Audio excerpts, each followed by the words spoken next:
Bir boy odam ko'prik quribdi va undan o'tish narxini 1 tanga qilib qo'yibdi.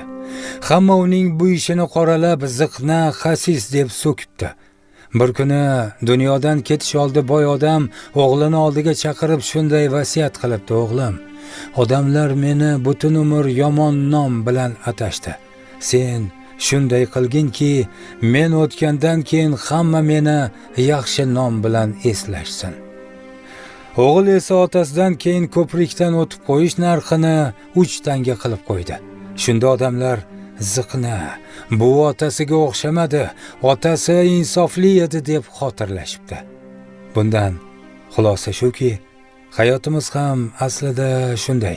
Kimningdir qadrini yomonlarni ko'rgandan keyingina anglab yetamiz. E'tiboringiz uchun rahmat. Salomat bo'ling.